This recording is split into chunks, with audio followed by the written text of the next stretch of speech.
आप देख रहे हैं खबर 24। मेरे साथ है मिसेस इंडिया प्रिया सगी। जानते हो उनके बारे में, उनकी जर्नी के बारे में कि जब मिसेस बनी उसके बाद किस तरह जर्नी उनकी रही, क्या उनके हस्बैंड उनका सपोर्ट किया कि नहीं किया। और उसके पहले उनका बर्थडे है तो उनको पहले बर्थडे विश करते हैं। प्रिया जी, सबसे पहले खबर 24 से ढेर सारी शुभकामनाएं। बात करें मिसेज इंडिया, जब भी आपने कहा होगा हस्बैंड से कि मुझे इस जाना है इस लाइन में, क्या कुछ उनका रिएक्शन था? खैर, शुरुआत कैसे हुई है? शुरुआत ऐसे हुई कि हमेशा से सपना था। आई थिंक हर लड़की का सपना होता है कि वो ऐसे किसी पैजेंट में पार्ट ले और ब्यूटी क्वीन बने।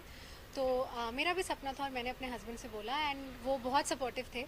उन्होंने इमीडिएटली हाँ कर दिया और फिर पूरे जर्नी में जो कॉन्टेस्ट की जर्नी थी, ट्रेनिंग की जर्नी थी और जीतने के बाद जब हम अपने कंट्री को नेशनली रिप्रेजेंट करते हैं दूसरे कंट्री में, अमेरिका में जाके, और वहाँ भी मैं जीत के आई, वहाँ पर भी उनका बहुत सपोर्ट था। आई थिंक मेरे हस्बैंड के सपोर्ट के बिना मैं कुछ नहीं कर पाती। तो यह एक टास्क होता है इंडियन के लिए, टास्क होता है सास ससुर को समझाना, जेठ को समझाना, उस फैमिली को, चलो पति मान गए, अब टास्क है कि उनको समझाना। वो कैसे टैकल किया आपने?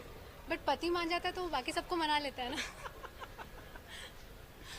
अच्छा, पर ये बर्थडे है, बर्थडे की बात करते हैं हम, तो कोई ऐसी मस्ती या बचपन की यादें कोई हो जो कुछ हुआ हो बचपन में? हम जब मैं छोटी थी तो हर बर्थडे पे मैं नॉर्थ से हूँ, तो वहाँ तो बहुत ठंड होती है, तो विंटर वेकेशंस होते हैं। तो मेरा बर्थडे कभी स्कूल में नहीं मना पाती थी मैं, क्योंकि स्कूल बंद हो जाता था, सब कुछ घर पे ही होता था। और हमेशा मेरे बर्थडे के टाइम इतनी ठंड होती थी, क्योंकि दिसंबर का है, तो कोई घर पे भी नहीं आ पाता था। तो इट वाज ऑलवेज मैं, मेरी फैमिली, मेरे पापा, मेरी मम्मी, भाई और मैं। और वही सारी यादें हमेशा मेरे दिमाग में है कि हम चारों होते थे हमारे घर में और कोई और नहीं आता था। और मुझे पहले लगता था कि कोई दोस्त नहीं आ रहा, कुछ नहीं हो रहा, बट अब लगता है कि वो यादें ही बहुत प्रेशियस हैं। तो क्रिसमस का भी है, तो इसमें भी कुछ मस्ती होती है कि अच्छा क्रिसमस में लकी हूँ, मैं पैदा भी क्रिसमस के टाइम पे हुई। ऑफ कोर्स क्रिसमस और न्यू ईयर दोनों के बीच में तो बिल्कुल लकी हूँ। क्या कुछ करते हो उस वक्त, जब जब भी बर्थडे आता था, क्या कुछ कोई पार्टी वगैरह करते हो थे या पहले कभी, या फिर क्या कुछ करते हो बर्थडे के दिन, क्या कहीं कहीं जाते हो आप, कोई प्लान ऐसा होता है? फ्रेंड्स के साथ बाहर जाती थी हमेशा, अभी फैमिली और फ्रेंड्स सबके साथ ही सेलिब्रेट करती हूँ और इस बार आप लोग के साथ सेलिब्रेट कर रही हूँ। जैसे कि पहले आपने कहा मिसेज इंडिया हो आप, ये था हस्बैंड के कहने पे, इसके पहले कहीं मन नहीं हुआ कि मिस इंडिया ही बनना था मुझे, या जब जीते आप, काश में मिस इंडिया भी कर ली होती उस वक्त भाग गई, ऐसा कुछ हुआ कभी? लगता है, बट मुझे लगता है कि जो सही समय होता है हर चीज़ का, वो समय पे ही होता है। और अभी मिसेज इंडिया बनने के बाद मुझे जो अपॉर्चुनिटीज़ मिल रही हैं मॉडलिंग में या अपने काम में, वो कई मिस इंडियाज़ को भी नहीं मिलती हैं, तो फिर मेरे लिए बहुत बड़ी बात है। सोशल मीडिया पे छाई हुई आप, क्या कुछ कहेंगे? सोशल मीडिया एक शॉर्टकट मार्ग है एक नाम कमाने का, या कुछ? बहुत लोगों के लिए है, उससे एक्सपोजर और लोगों की लोग आपको पहचानने लगते हैं, ये बात तो है। बट मुझे लगता है कि उसमें सही तरीके से जाना ही बेटर है।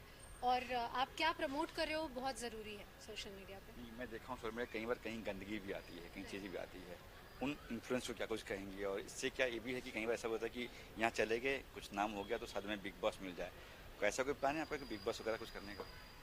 मुझे लगता है कि कोई भी रियलिटी शो में हमेशा एक स्कोप और अपॉर्चुनिटी है। अगर बिग बॉस है तो भी बिग बॉस में बहुत सारी अच्छी चीज़ें भी हैं। डिपेंड करता है आप कौन से रूट से जा रहे हो और वहाँ जाके क्या कर रहे हो।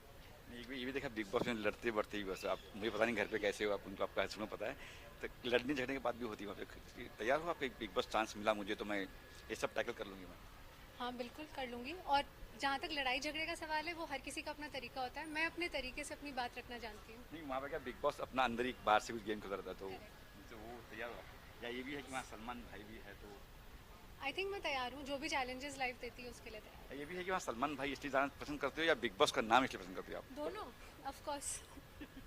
सलमान भी और बिग बॉस भी। सलमान, मैं बिग बॉस में देखा हूँ, मैं कुछ लोगों को छोड़ के, आप जो भी वहाँ गए हैं आए हैं, इतना कुछ फेमस हुए उस वक्त तक, लेकिन बाद में फिर वही ढाके तीन पार्ट, मतलब पता नहीं कहाँ गए हुए, ये क्या कहेंगे इस बारे में? देखिए, मुझे लगता है हर किसी की अपनी एक जर्नी होती है। जैसे कई लोग उस अपॉर्चुनिटी का आप कैसे फ़ायदा उठाते हो वो इम्पॉर्टेंट है। आपको एक प्लेटफॉर्म मिल जाता है बिग बॉस का, जहाँ आप नाम कमा लेते हो। वहाँ से बाहर निकल के आप क्या करते हो वो आपके ऊपर है, आपके टीम के ऊपर है, आपके ऊपर है कि आप कैसे अपने आप को दुनिया के सामने प्रेजेंट करते हो। अच्छा, अभी क्या क्या चाहते हो आप? मॉडलिंग हो गई, मिस इंडिया हो गई, अब एक्टिंग करना चाहती हो, एक्टिंग में डालना चाहते हो, तो चाहते हो? अभी फ़िलहाल एक्टिंग में एकदम से नहीं जा रही हूँ मैं, बिकॉज अभी भी मैं मिसेज इंडिया हूँ, तो मैं म्यूज़िक वीडियोज़ और मॉडलिंग पे थोड़ा ज़्यादा ध्यान दे रही हूँ।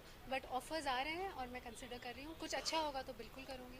ये आजकल देखिए कि कहीं वल्गरिटी फिल्मों में भी, वेब सीरीज में आ गई है, क्योंकि आप मिसेज हो, आप घर वाले फैमिली भी है, जब इस तरह के कोई काम ऑफर आपको आएगा जो वेब सीरीज देखो या फिल्म में, तो क्या आप तैयार हो उस चीज़ों के लिए कि कई बार बिकनी शॉट भी होते हैं, स्विमिंग कॉस्ट्यूम भी होते हैं, तो उस वक्त उसमें तैयार हो, क्योंकि आप मिसेज?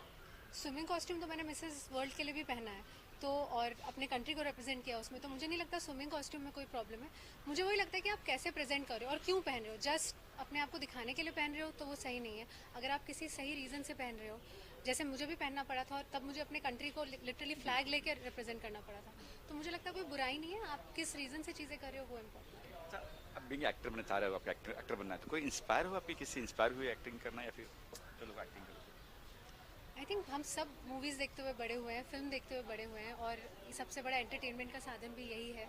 तो मुझे लगता है कि बहुत सारे इंस्पिरेशन है। मुझे शाहरुख खान बहुत पसंद है, मुझे आलिया भट्ट बहुत पसंद है। मेरी फेवरेट एक्ट्रेस आलिया भट्ट ही है। तो आई थिंक ये सब इंस्पिरेशंस ही हैं। इतनी सारी फिल्में हैं, करण जौहर की फिल्में हैं, संजय लीला भंसाली की फिल्में हैं, और पहले अगर हम देखें तो एकदम पहले मेरे पापा के टाइम की फिल्में जो थी, राज कपूर साहब की या देवानंद साहब की, वो एवरग्रीन फिल्में हैं। तो ऑफकोर्स ये सारी चीज़ें इंस्पिरेशन हैं। तो किनके साथ में काम करना चाहते हैं, मुझे इसके साथ में काम करना है एक बार, यार एक बार तो करना है? Sanjay Leela Bhansali for sure.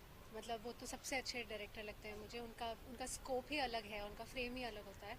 और आई थिंक एक्टर्स में Ranveer Singh is amazing, and Alia Bhatt के साथ भी काम करना है मुझे। अच्छा, आखिर में बर्थडे क्या कुछ कहेंगे, लोगों से क्या कुछ कहना चाहेंगे आप?